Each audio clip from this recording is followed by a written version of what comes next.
Well, good evening, ladies and gentlemen, and lovers of the free enterprise spirit everywhere. I'm Gary Byler, the chairman of the Coastal Virginia Chamber of Commerce, and welcome to another in our series of timely conversations on the issues that are facing small businesses, medium businesses throughout coastal Virginia. First, a couple of announcements. Number one, the Paycheck Protection Plan has been a real lifesaver for a lot of our members.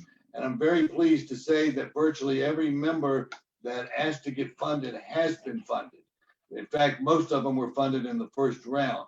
There are still a few dollars in the second round. And if you haven't been funded, I encourage you to look at our earlier interview with Morgan Davis, president of Town Point Bank, which was very, very instructive. And certainly any of our members who have not yet been funded, feel free to call me and our staff directly. Number two, for those of you all who didn't see it, please go and check out our sports in the COVID-19 era, which has been posted.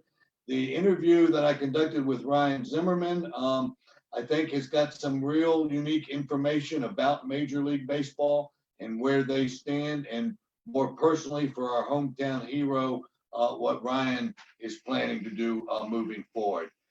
And then finally, on Friday, we'll post this month's chairman message. The 4th of July is around the corner, and it's of mixed feelings. We, of course, will be happy to celebrate, but as you all know, the fireworks have been canceled.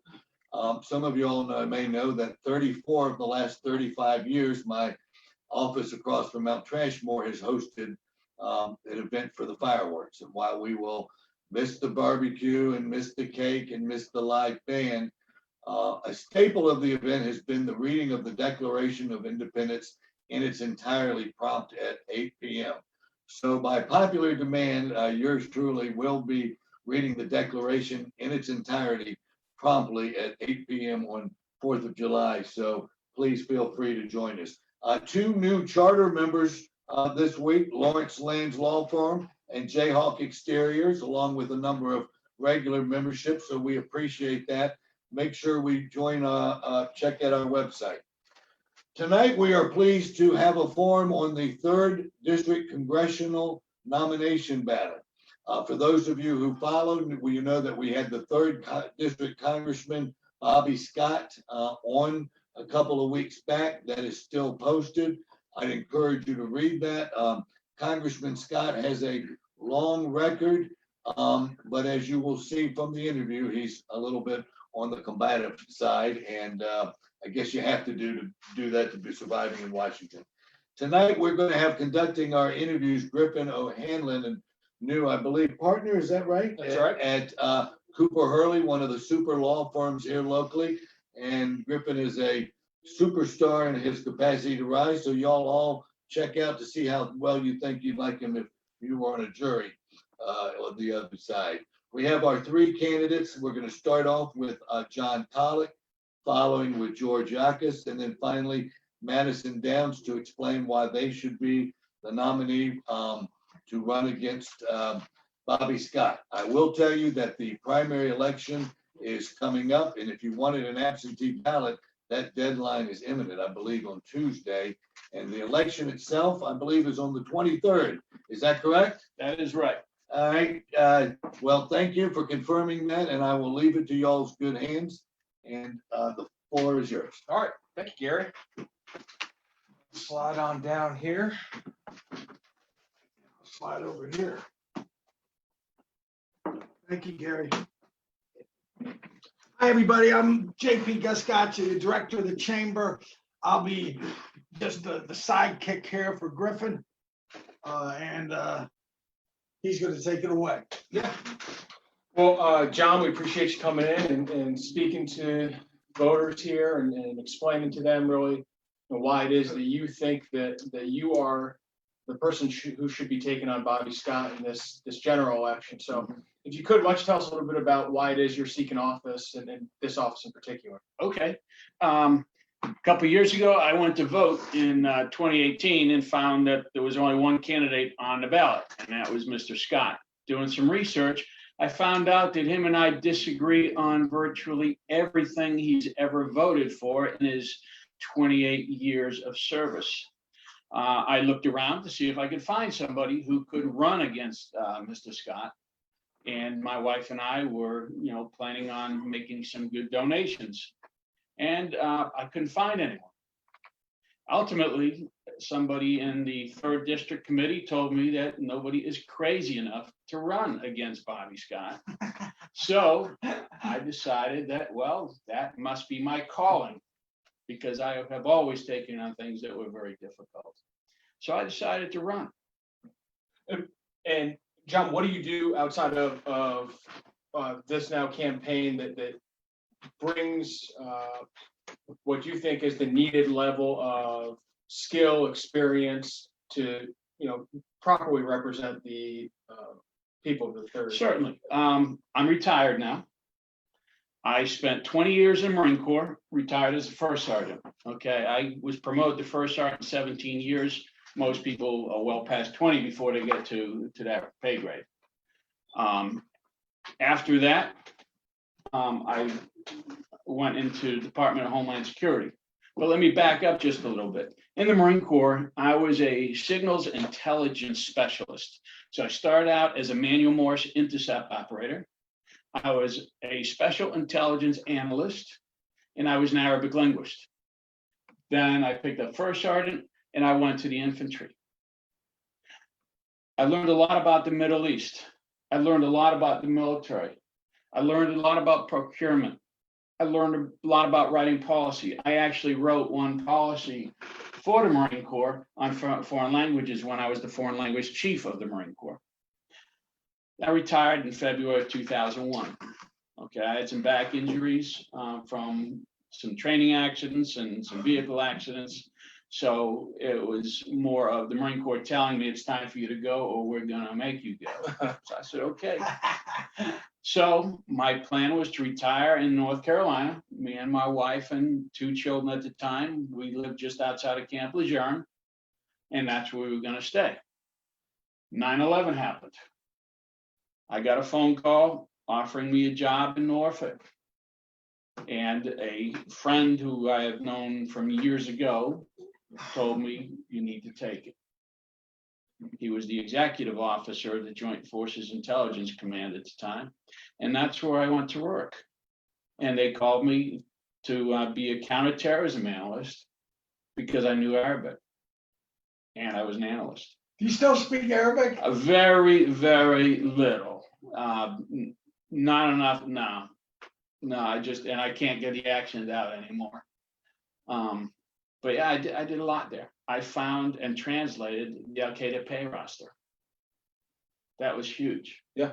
Okay. I stayed there for 9 months. That was a temporary position. Booz Allen Hamilton came to me and offered me a job going and working for General Honore at Standing Joint Forces Homeland Security as a senior terrorist analyst. So I went over there. I worked for the general for about 3 years. We identified several terrorist attacks before they occurred in the general areas they were going to occur. And they were completely different than the rest of the intel community. And we nailed it twice.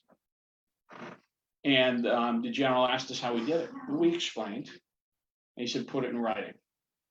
That is now what they use to train intel analysts. We called it the asymmetrical threat methodology. And the military is using that today to train intelligence professionals. Fantastic.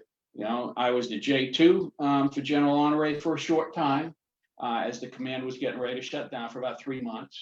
And I had a blast there. And what does that have to do with being a congressman? Well, I can talk to people at those levels.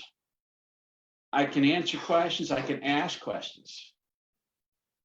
But I also have more experience within the intelligence community than that.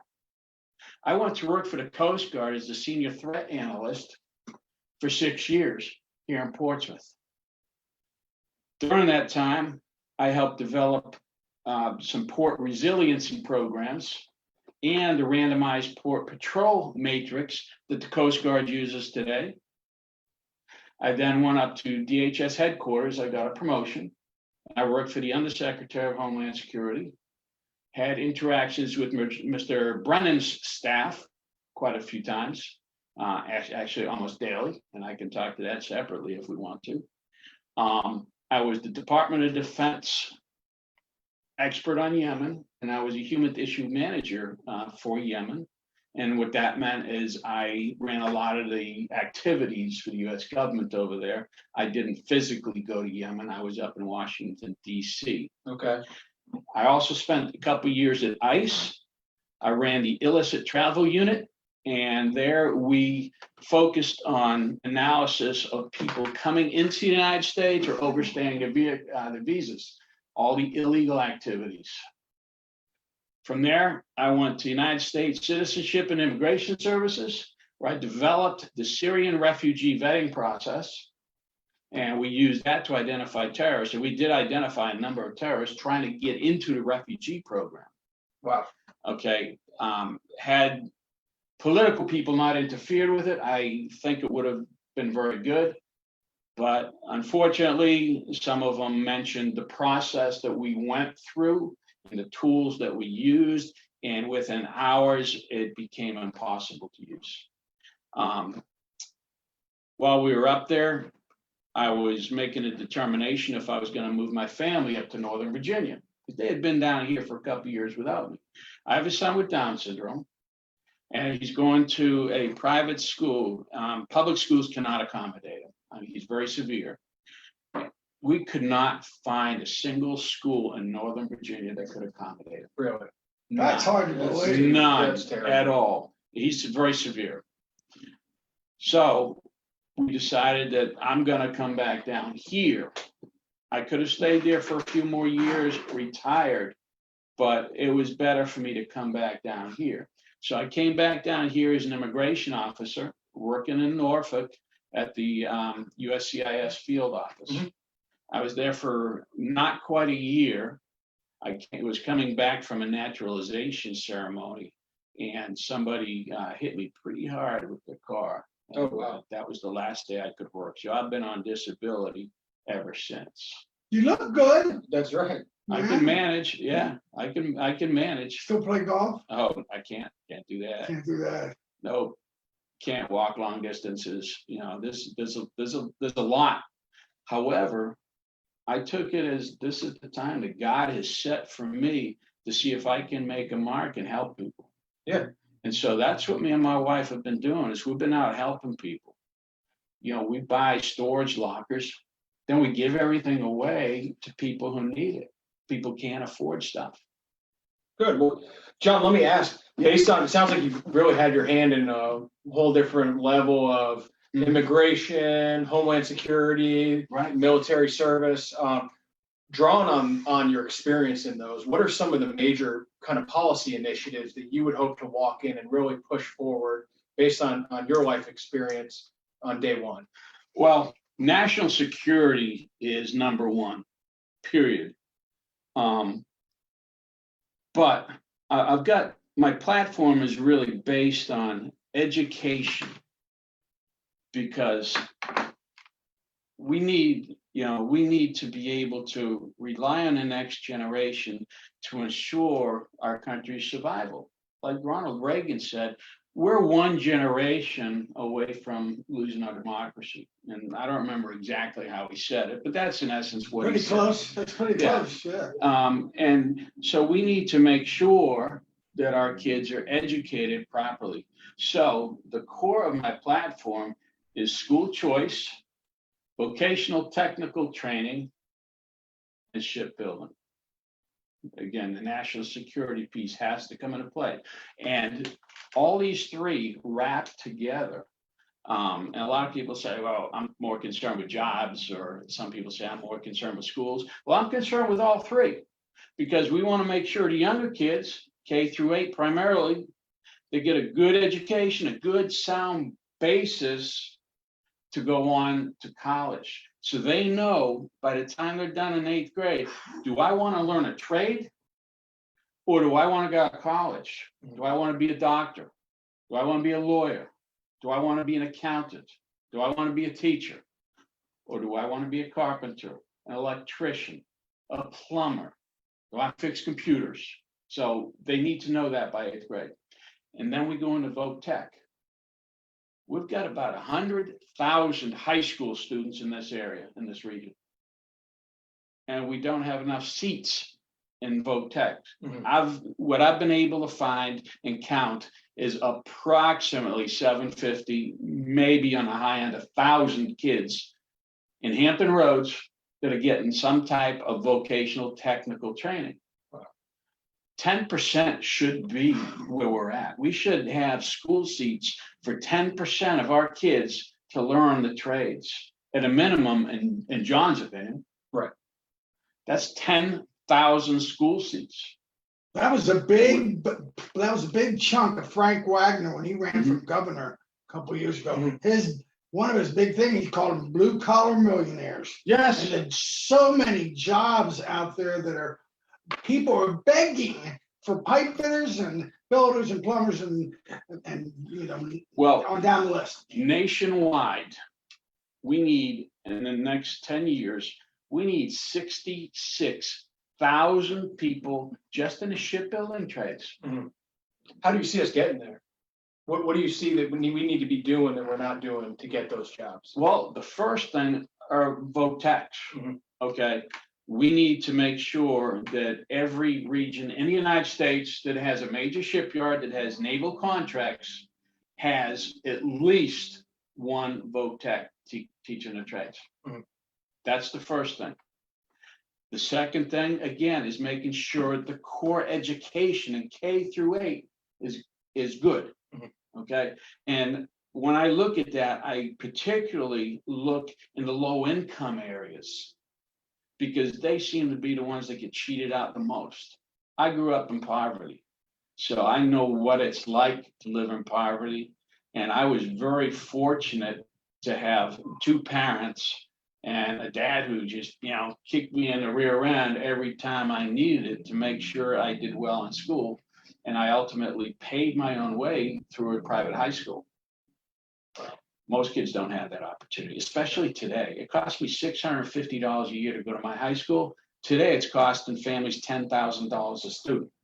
So they can't afford that. Yeah. So the next best thing is we give them school choice. Now, what is John's perception of school choice? It is not saying I'm going from one public school to another, because that defeats the whole purpose of school choice. School choice, in my opinion, is to give the opportunity to the municipalities, to the school districts, to get the schools fixed, to get the right teachers in there, give the teachers experience, to make sure the classrooms are smaller. Yeah. Okay. But it's not for anything else. The positive side of that is these young kids are going to have the opportunity to apply for a private school, a parochial school, homeschooling, or charter school. Now, homeschooling, obviously, that's up to mom and dad. Everything else, it would be an application process to which the school they're applying would make the decision. We're rapidly running out of time. We have Okay. two other What else? you guests want to here talk on the Coastal Virginia Chamber of Commerce bi-weekly video conference calls with the 3 congressional Republican candidates from the 3rd district joining us tonight. We have about 4 minutes or so. Okay. We haven't heard what the people are telling you is their number one issue. The Right? number one issue right now is the Constitution. The Second Amendment in the 3rd district is the number one issue. And that's something that we have to put teeth in at the national level. We have too many states who are trying to usurp the Constitution through various means, whether it's the First Amendment, Second Amendment, whether it's the Electoral College. And so the Congress of the United States needs to put teeth into laws protecting the Constitution so that no state or no group of states can ever usurp it. So that's probably the most important thing that we've got right now, with the Second Amendment being at the top, because that is our insurance policy to guarantee that Constitution stays intact. John, is before we let you go, is there anything else that you want to leave parting with the voters and have them take into the voting booth with them when they're making their consideration here later this month? Absolutely. Most of you have probably seen my videos. If you haven't, please go and look at them at facebook.com/4Congress. And you'll find out an awful lot about me. And I am having a fundraiser on Friday in Chesapeake. That information is also on Facebook. And finally, we've got under 2 weeks to go before the election. Please look at all three candidates very closely. And I guarantee that the vast majority of you are going to find out that John Collick is the right candidate at the right time for the 3rd District of Virginia. Thank you very much. What website? It's www.collick4, F-O-R, Congress. That's collick4congress.com. And that's COLLICK. Is that That's right. Well, John, thanks for coming in. We appreciate you, informing us about where you stand on things. Thank you, gentlemen, Best and of thank you, luck. folks. Take care. Thanks, Thank you very John. much. Yeah, Thank we're you. shaking hands. I'm Yes. like, oh my gosh. That's all right. We're moving on. Next, we're Can I gonna. have that, please, John, that piece of paper? Oh, yeah. Thanks. Yeah. Again, JP Gotzi here, the director of the Hampton Roads Chamber of Commerce. Our next guest is gonna come in right here. Griffin O'Hanlon is from Cooper and Hurley Law Firm. He is the host tonight, filling in for Chairman Bida. We invite you to text your questions in for our next guest, which is George Yakis. He's also one of the candidates running, but if you text them in and you have something that we can bring on the air that you want to ask one of the candidates, we certainly will do that.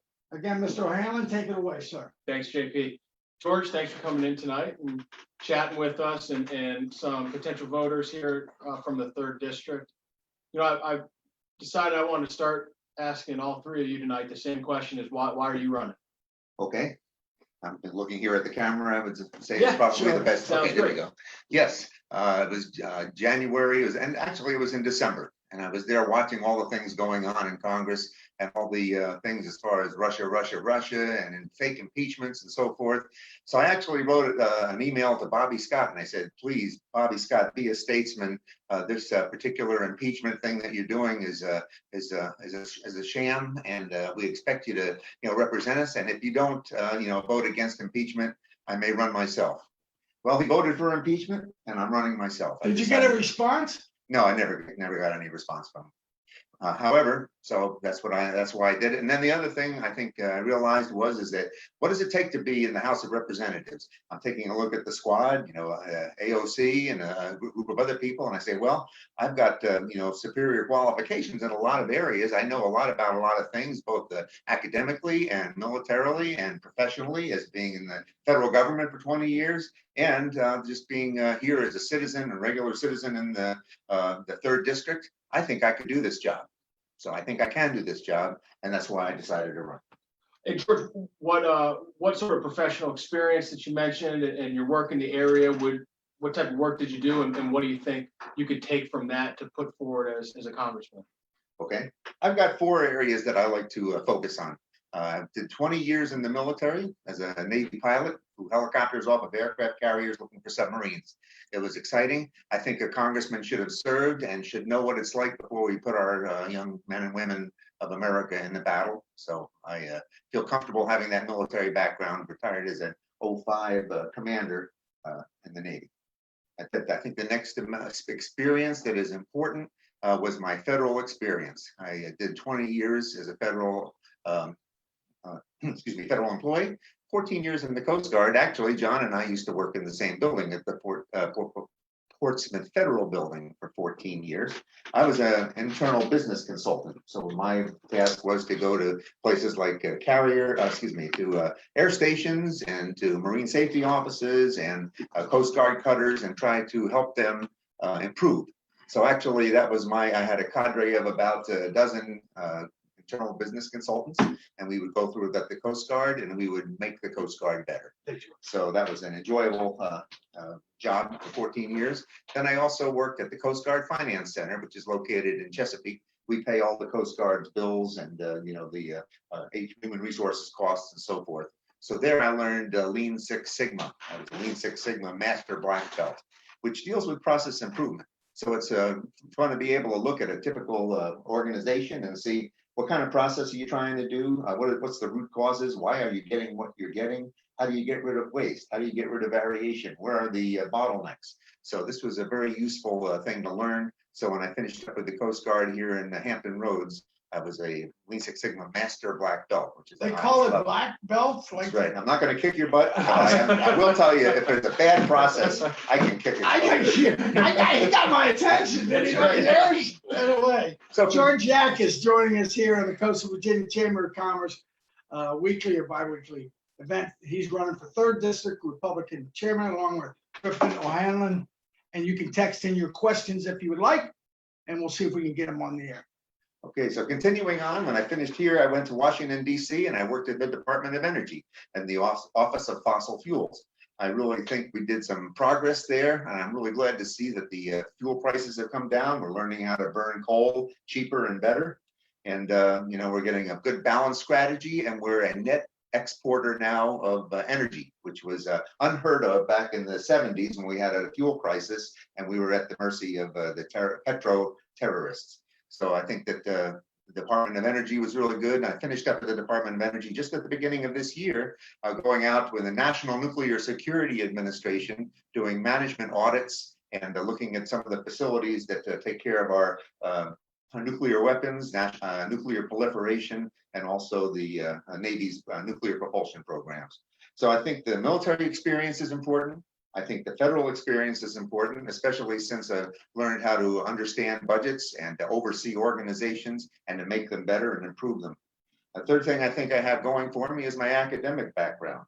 I have a PhD from Old Dominion University in management. I've taught management courses continuously since 1998. I've taught a lot of core courses. I taught in a different college, governmental budgeting at the master level for 10 years. So I have a good budget basis of knowledge. Also human resources, international business, I've taught at ODU. I teach management in organizations there currently. I taught labor management relations and also leadership to MBAs. So I think these are the kind of core understanding that would be important if I'm a legislator up in Congress, because they're going to be mentioning the Taft-Hartley or the Davis-Bacon or whatever these, the Hatch Act, and they're going to want to, you should have some kind of background as far as what these are and what they mean. So that's my third leg, I think, is the academic standing that I have. And finally, I think I just have character and good judgment. I'm a Bible-based Judeo-Christian conservative constitutionalist. This is the Constitution of the United States. We ought to be following it. It's amazing me to watch legislators and executive members say that they're going to support and defend the Constitution, and then they proceed to trash it and shred it. It's totally bizarre. It's just it's not appropriate. That the Constitution has words and they mean certain things. So being a constitutionalist, I think, is important. Being a member of my church here in Virginia Beach at the Bayside Church of Christ. I've been an elder there for 18 years, and the Bible has very strict standards. So I kind of want to bring in the spiritual component, just as far as values being able to navigate, because there's still a lot of Bible-believing Christians and people of the Jewish faith that see their faith being at risk in the things that are going on in Washington. These are our values, so I think our values are important. So those are my 4 particular elements, I believe, that make me qualified. Thanks, George. And you mentioned something that kind of turned a light on for me there, though, with your budgetary background. I mean, I think we all can agree that we want to leave, this country to our children in better shape than we found it. And there's no doubt that we have this budgetary problem in our country right now, with the national deficit just getting larger and larger. What are some of your thoughts in bringing in your budgetary background on how are we going to get this thing under control and leave our kids in a place where they're not stuck footing the bill for us? Yes, I like that question, especially because the core things that I have in my platform for my Hampton Roads jurisdiction are business, borders, and budget. and a lot of these are budget related. But business, I think that we need to build an attractive business climate here in Hampton Roads. I think President Trump did an amazing job getting rid of business restrictions. I feel very comfortable here at the Coastal Virginia Chamber of Commerce talking about making business better. But I think that when we have good business, we have prosperity. We have more tax revenue. So I think that a lot of times it's we can get more money just by allowing businesses to thrive. So I think that's the first thing.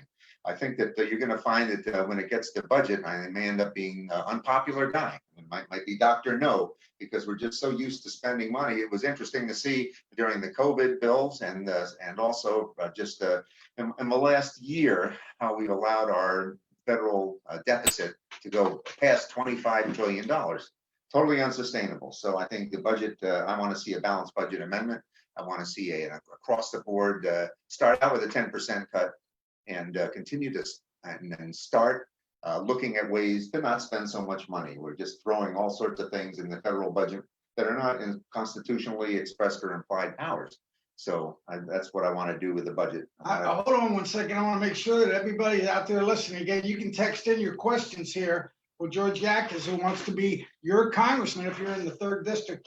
Did you say a flat 10% across the board budget cut for everybody? I think the federal budget that could happen. Yes. Budget, schools, military. No exceptions. No exceptions. Everybody has to do it. I'm fiscal conservative. I bet we can find 10%. As a Lean Six Sigma, master black belt, usually a typical process has 30, 40, 50% waste in it. So I'm sure the federal government, we could still do very well at 10% less than what we're spending now. No, waste in the federal. Watch it. Griffin, I've never heard of such. Yeah, no such thing, The right? third piece that I wanted to talk about too is borders. I think it's important to have safety and security for Hampton Roads. The things that happen on the southern border, if we need to shut it down because that affects us as far as businesses. It affects us as far as terrorism. It affects us as far as crime and as far as drugs. And these are big drains on our economy as well. It looked like you were ready to ask your question. Take it away, Griffin. So business, borders, and budget. So on that budget, let's spend what we can afford, stop borrowing what we don't need to, what we can't repay.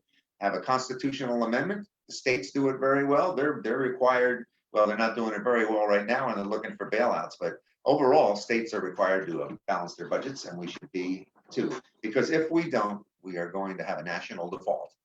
All the countries that have ever gone broke never thought they would, but they all have. Yep. JP, how are we looking on time so far? We still got about another 5 minutes or so, 5-6 minutes. Well, JP asked a great question to John, and I want to ask it to you as well. What's the number one thing you're hearing from people that's concerning them about where we are right now? Okay, the number one thing, well, I think there are some things that are Virginia issues that are really annoying to people that are not maybe under the purview of a member of the House. However, I can certainly support things. So things that are being taking away they're taking away our guns, they're taking away our history, they're taking away our free speech, they're taking away schools and courts and a whole bunch of other institutions that we have, even the dependability of our voting system. So I believe that we really need to make sure that personal liberties and the sanctity of these particular systems remains intact. A lot of people are very upset about that. If I were to go to Congress, as far as I know, you asked John a question about what would my 3 bills be. I think we need to repeal Obamacare because I think healthcare being taken over by the federal government is the goal of the party, and I think we need a balanced budget amendment. And I would also support a national carry for firearms. I know it's a very small thing, but if I drive from state to state, I'm able to use my driver's license. I don't understand why I would not be able to have my Second Amendment rights as I cross state lines. So those are the 3 things that I think are important. One other thing I want to mention while I have an opportunity is that I believe that right now the opposing party is using cultural Marxism. Marxism is where you have 2 different classes of people financially, economically, and you create division in them. But what they're doing is they're using diversity as cultural Marxism, which we're very concerned about, to divide the country. So between the cultural Marxism and the bankrupting America, the country's at risk. I just want to say that. And your decisions that you make at the ballot box will make a difference whether America succeeds or fails. Well, George, thanks for coming in and tell us about your platform and what you hope to do as a congressman for the third congressional district. Is there anything else that you want to leave the voters with as they prepare for the primary at the end of the month? We got about 2 minutes. Yes, okay, so you've got 3 of us that are running. 3 of us are all waiting for June 23rd because that's when the decision is made. So why should you vote? Well, besides being your civic duty, if is it one of the 3 of us that you like and you want to get up against Bobby Scott, you need to get out on the 23rd of June and vote for one of us. If you want to have one of them that you don't like, you need to vote for one of the other guys. Okay, I think it's also important. By subtraction. Yes. The lesson of the 3 evils. If it's a particular hot issue that you're really concerned about, that one of the candidates is doing better than the other, that should be a reason for voting. I also believe values and worldview is important.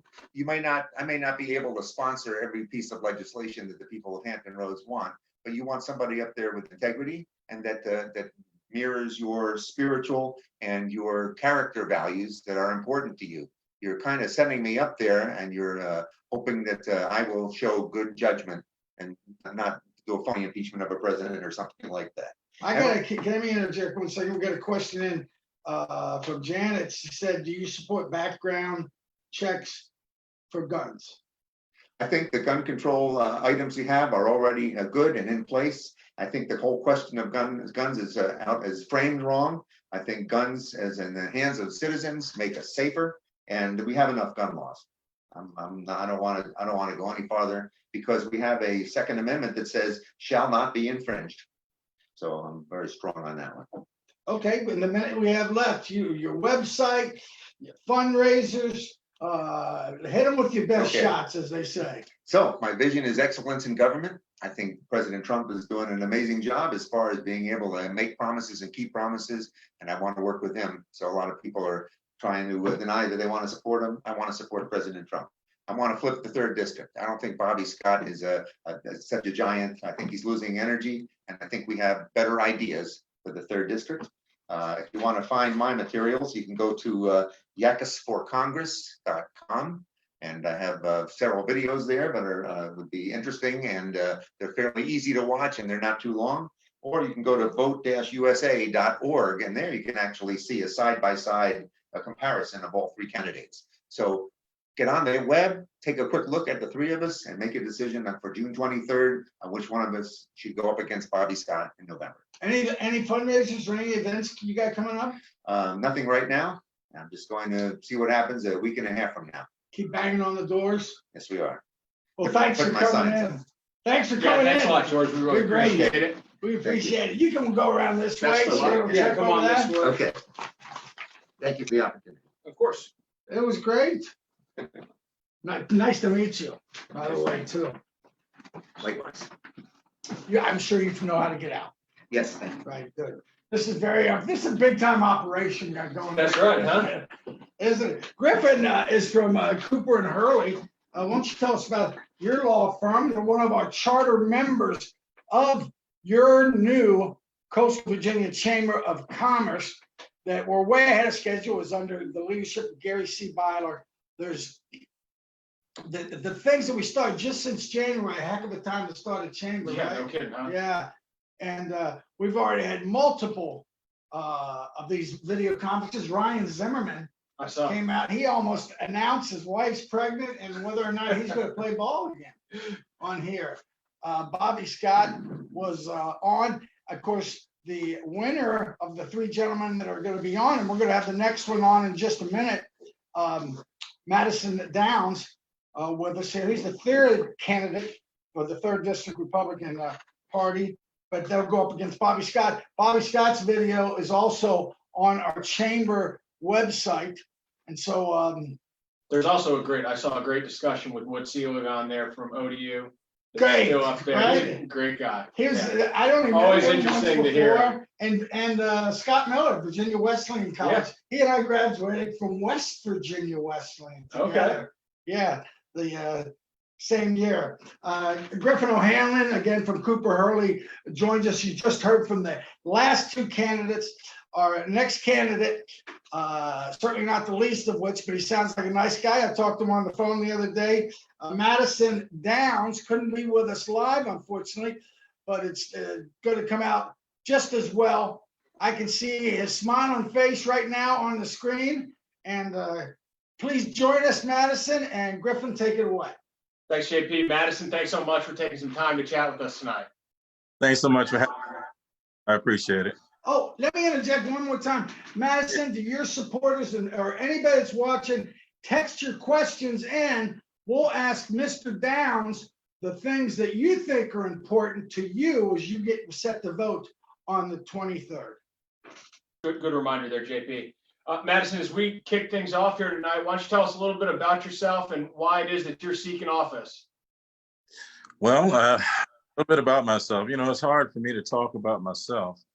I've done quite a few things, I suppose. I'm a former Marine. I'm a Marine vet. I am the son to John and Doris Downs, brother to Xavier Downs, who is a principal in Texas. I have a little sister. Been married for about 23 years to the same lady, Mrs. Downs. I got 2 daughters. How old are your little ones? Yeah, my oldest is 22. My youngest is 16. Well, that's not so little. Well, they'll always be. That's right. That's right.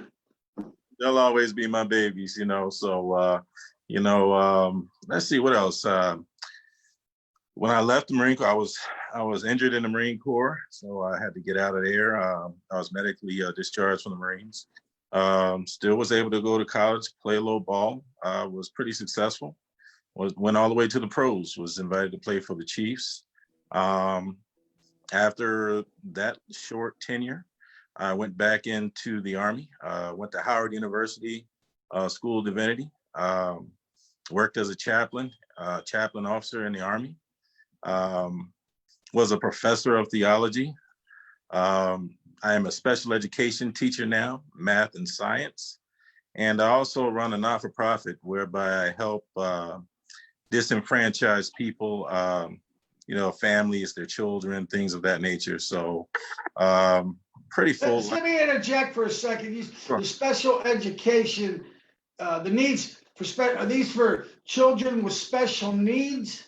Oh yeah, I've taught students anywhere from, if they have, say, ED on the spectrum, all the way to autistic and Down syndrome. So, Wow, that's a huge thing. I mean, that takes a real special person. I mean, my ears perked up. I have a brother with cerebral palsy, and so that certainly hits close to home for me. Yeah, I mean, they're my babies too. That's right. Yeah, we were with them probably. Sometimes I sit and I think, I'm like, am I with other people's children more than I am with my own? You know what I mean? That's right. In school. But getting to the other part of your question, why am I running? I want to say over the last, 3 to 5 years, people have been asking me to run. People have had their quirks, they've had their disappointments with Mr. Scott, and some of them feel as though they've been disenfranchised and ignored. And they've been asking me to run because of my history with helping people out. They know that I have a good track record of helping people and having success in that area. And it covers a wide array of different venues, whether it's from being in court to overarching school to pushing in and being an intensive in-home counseling or counseling entire families. So, it's a plethora of different venues, but, I've been blessed to have been able to thus far live a full life and to have a swath of different experiences. And, it all kind of seems as though God is kind of, honing it in, and perhaps this is the next venue. How about the gorilla in the room? I asked Mr. Bell 2 weeks ago, who's running in the 2nd district. Right. Great guy. Enjoyed that interview. I asked him the same thing. Black Republicans are pretty rare. And I'm sure that you have a lot of your Black Democrat friends that are saying that you're almost like you're a traitor. But Mr. Bell said several things he's told me. Why don't you just nail that, get that out?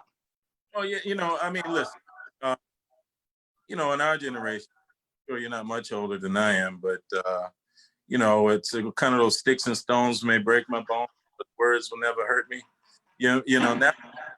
Nowadays it's a little different. People get their feelings hurt over Facebook. Um, being a Black Republican, I get it from both sides because for the longest time, I voted Democrat, but most people who are, Black are conservative by nature.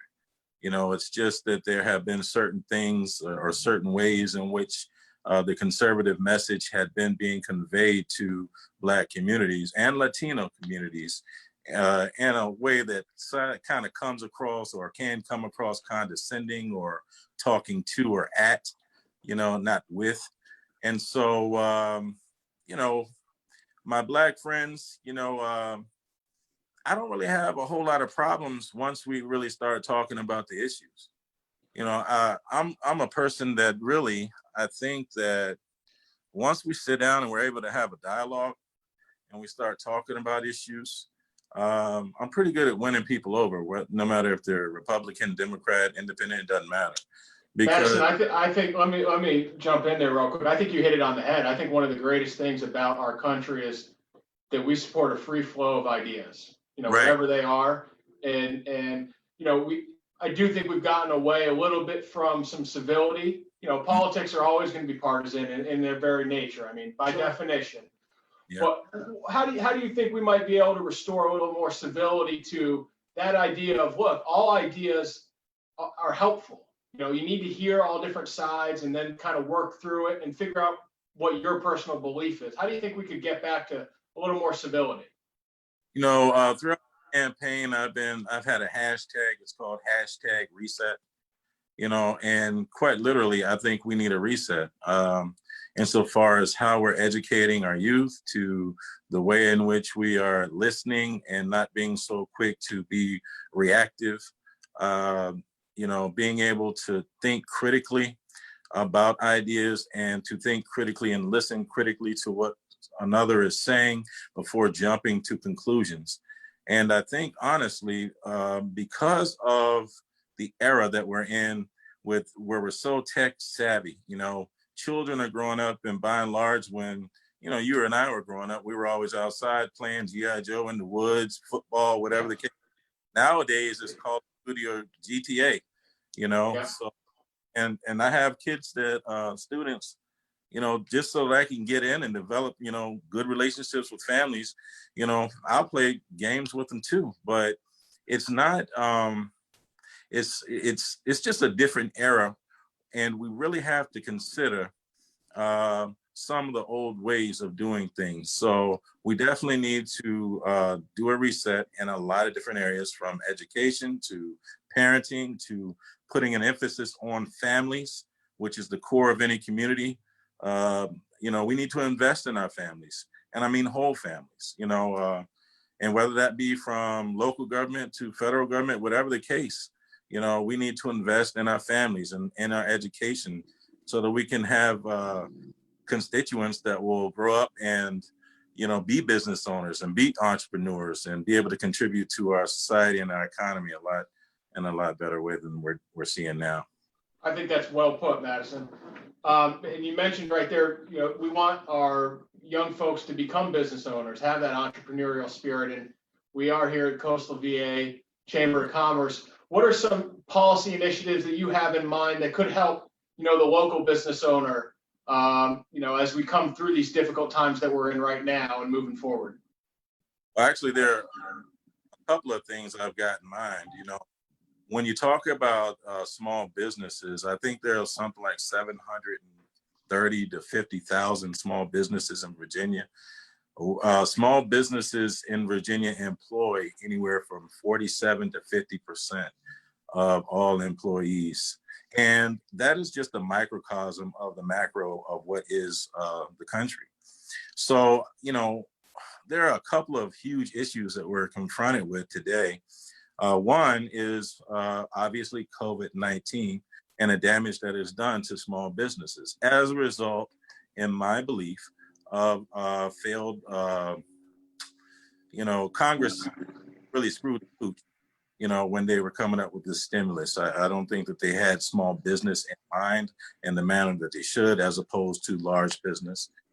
We also have a governor and a government, basically, that is scaring away small businesses. It's almost like what's happening, what Maryland used to be is what Virginia is becoming.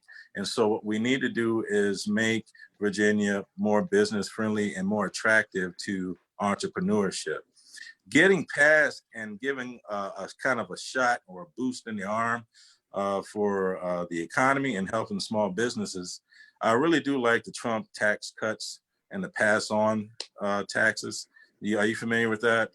Yeah. Yeah, sure.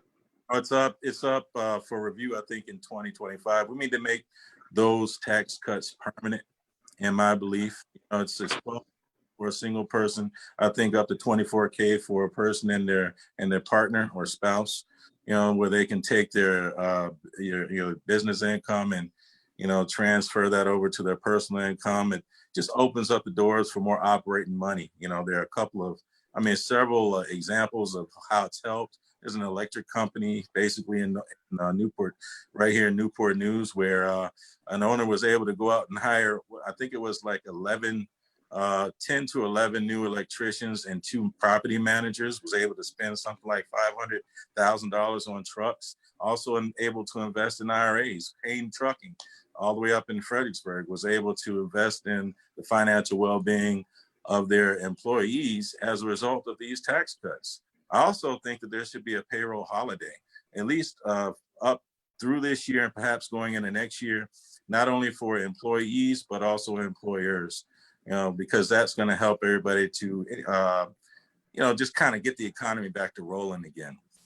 We asked the other candidates, not to interject about that. Griffin did. Again, Madison Downs joins us here on the Coastal Virginia Chamber of Commerce. If you're just joining us here on our weekly, bi-weekly video calls, and Madison wants to be your congressman in the 3rd Congressional District. We asked him how we're going to pay for it. We all like tax holidays and things, and I'm a fiscal conservative, and I know Griffin is as well. Sometime when you dance, you got to pay the band. Well, are we going to pay for that? What you're asking me? Well, yeah, and I think one of the things JP's pointing out, and I think, we all can think of it from a business standpoint with your profit and loss statement. If we're going to, continue the tax cuts, we're going to have to cut spending if we want a balanced budget and to leave our kids with a balanced budget, not be stuck with some huge deficit that's tied to some foreign aid. So what are your thoughts about ways to maybe cull spending? Yeah, if you're talking about the macro of everything, I think that, across the board, you could have maybe a 5% budget cut, just across the board all the way. I think anything higher than that would be detrimental to operations, so that would free some things up. And also, I think with the type of tax cuts that I'm speaking of, I think that you will see the economy skyrocket in such a way that, there'll be just more money flowing in the economy regardless. And I think that that's what we were beginning to see before this COVID-19 and the pandemic actually took place. So, we were actually seeing incredible gains. And hopefully we can get back to that as soon as this is over with. We got a couple minutes left, and I don't want to cut you short. So take as much time as you need there, 2 minutes and 2 minutes and so, and any events, websites, fundraisers you got coming up, any pitches you want to make. Okay, sure. There was a lot more that we could talk about insofar as the businesses and everything, but if you want to learn more about me, you can go to www.madisonforhamptonroads.com, and that's the web. You can catch us also on Facebook at Madison Downs for Congress. The number's up there. I answer my own calls, or if you want to text or ask questions, feel free to do so. There's also an email up there. So all the contact information is up there.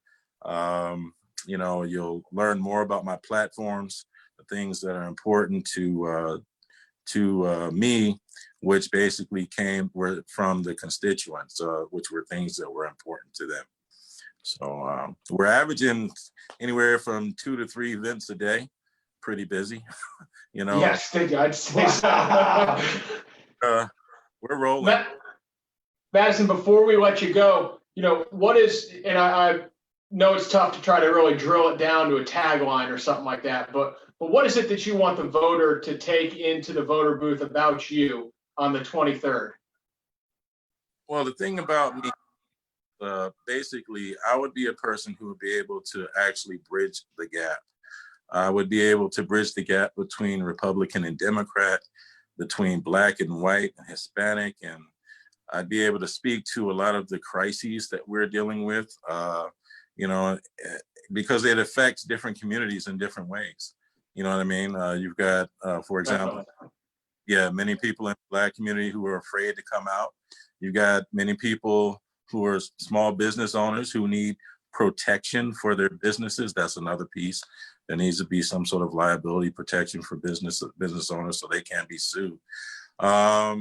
You've got the education piece where we've had a plethora of students who have become disenfranchised and fallen by the wayside and have not been able to have the same opportunities that you and I had with vocational tech, or, we didn't have school choice, but that's something else that I've talked about. So these are the kitchen table talk things. And I'm the only person who can actually reach out to each and every community in a positive way. It's just, it's something that we did as chaplains, able to really reach out and reach people where they are, going to them and helping them to find their way out of crises and other dilemmas. There's no other candidate that has the skill set that I have. They may have been in government or whatever the case, but actually working with and for the people to obtain victory over overarching municipalities which violate constitutional rights through codes and statutes, or helping their children out, or helping families to navigate through a difficult time in school or in court or whatever. Nobody else has that swath of experience except for me. You got the final word, and so we thank you. You got a couple fans that just watching our Kathy just said Madison Downs for Congress. Big smile. Another guy named Jim is behind you. So you Awesome. obviously got some fans watching you tonight. Well, that is all. Thanks for coming on. Good luck to you. Best of luck, Madison. Thanks, guys. We'll talk to you again. Look forward to meeting you in person. Thank All right, you. Take care. Thank Bye-bye. you.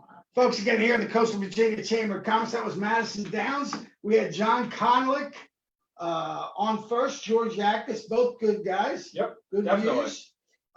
Griffin O'Hanlon with Cooper Hurley, law firm. You have a nice office there. I went down. We do. We're right across from the Norfolk Courthouse, downtown Norfolk. We do Cooper Hurley Injury Lawyers is our full title. All we do is injury law, representing people who've been hurt.